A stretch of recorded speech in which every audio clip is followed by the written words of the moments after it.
अहमदनगर जिल्ह्यातील ताजा घडामोडी बघण्यासाठी रोखोक या वृत्तवाहिनीला आजच लाईक करा, सबस्क्राईब करा आणि शेअर करा। कोपरगाव शहराच्या मध्यवर्ती भागांमध्ये मोकाट जनावरांचा त्रास दिवसेंदिवस वाढत चालला आहे। तहसील कार्यालय, शासकीय रुग्णालय, शाळा परिसरात तसेच प्रमुख रस्त्यांवर गायी, म्हशी, गाढव, डुकरे या मोकाट जनावरांचा मुक्त संचार असून परिणामी नागरिकांच्या सुरक्षिततेचा गंभीर प्रश्न निर्माण झाला आहे। विशेष म्हणजे तहसील कार्यालयात परिसरात येणाऱ्या नागरिकांना मोकाट जनावरांमुळे नाहक त्रास सहन करावा लागत आहे। काही वेळा या जनावरांचा रस्त्यावर वावर इतका धोकादायक ठरतो की वाहनधारकांचे नियंत्रण सुटून अपघाताची शक्यता निर्माण होत आहे। याआधीही अशा मोकाट जनावरांच्या धडकेत काही नागरिक जखमी झाले असून वाहनांचे नुकसान झाल्याच्या तक्रारी देखील नोंदवण्यात आल्या आहेत। यावर पालिका प्रशासन केवळ तुरळक कारवाई करत असल्याचे दिसत असले तरी समस्या मात्र दिवसेंदिवस गंभीर होत आहे। शहराच्या सर्व भागात ही गायी, गाढव, डुकरे, म्हशी मुक्त संचार करत आहेत। यावर प्रशासनाचे लक्ष नाही का? पालिका प्रशासन पुन्हा एखादा मोठा अपघात होण्याची वाट बघते आहे का, असा सवाल सर्वसामान्य नागरिक करत आहेत। यासोबतच शहरातील नागरिकांकडून मागणी होत आहे की अशी मोकाट जनावरे सोडणाऱ्या मालकांवर तात्काळ दंडात्मक आणि कायदेशीर कारवाई करण्यात यावी। अशा प्रकारच्या निष्काळजीपणामुळे शहरात गोंधळ निर्माण होत असून नागरिकांच्या जीविताला धोका निर्माण होत आहे। शहरातील या मोकाट जनावरांचा बंदोबस्त पालिका प्रशासन कधी करणार आणि मोकाट जनावर मुक्त शहर कधी होणार याकडे आता सर्वांचे लक्ष लागून आहे।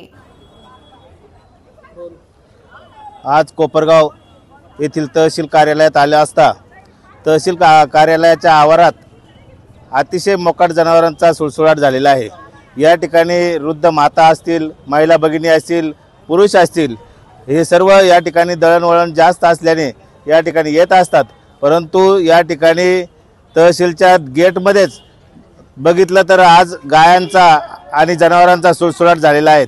याचा कोणी बंदोबस्त करणार आहेत की नाही ही याची मोठी शंका आहे। कारण या ठिकाणी तहसीलदार हा तालुक्याचा प्रेसिडेंट असतो आणि त्याच ठिकाणी जर एवढा असा जनावरांचा जर सुळसुळाट असेल तर याचा कोण बंदोबस्त लावणार यात आणि कोण त्याचा निर्णय घेणार याकडे सर्व जाणकार नागरिकांचं लक्ष लागून राहिलेलं आहे। आपण पाहिलं असेल तर कोपरगाव शहरामध्ये प्रत्येक ठिकाणी या मोकाट जनावरांचा सुळसुळाट झालेला आहे।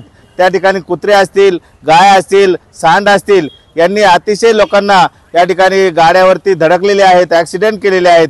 आणि म्हणून नगरपालिकेने आणि तहसीलदार साहेबांना मी विनंती करू शकतो, नगरपालिकेच्या सीओना सुद्धा विनंती करू शकतो की याचा त्वरित बंदोबस्त करावा। न केल्यास आम्ही या ठिकाणी तहसीलच्या आवारामध्ये मोठ्या प्रमाणात जनतेच्या जागृतीसाठी आणि जनजागृत म्हणून आम्ही सर्वजण या ठिकाणी आंदोलन केल्याशिवाय राहणार नाहीत ही मी आपणास शिवसेनेच्या वतीनं या ठिकाणी ताकीद देतो आणि थांबतो। जय हिंद, जय महाराष्ट्र। मी कोपरगावची एक जागरूक नागरिक म्हणून आज सांगते। कोपरगावच्या तहसील कार्यालयामध्ये काही कामानिमित्त आले असताना अतिशय इथे मोकाट जनावरांचा खूप लोकांना त्रास होतो। लोक आपल्या कामानिमित्त कोपरगावच्या तहसील कार्यालयात येतात। वृद्ध असतील, तरुण असतील, काही महिला माता भगिनी असतील, बाजारच्या दिवशीही आणि इतर वेळेतही कोपरगाव शहरामध्ये अतिशय मोकाट जनावरं रस्त्याने म्हणजे नागरिकांना मारहाण करतात, एकदम घाण करतात। आज कोपरगावच्या तहसील कचेरी या कार्यालयात असताना अतिशय घाण केलेली आहे। शिवाय तहसीलच्या गेट समोरच इतके सारी जनावरं आहेत की महिलांना किंवा येणाऱ्या सगळ्या लोकांसाठी खूप त्यांचा त्रास होतोय। आतमध्ये जाण्यासाठीही त्यांना रस्ता नाही किंवा लोक त्या घाबरून मागे पळतात।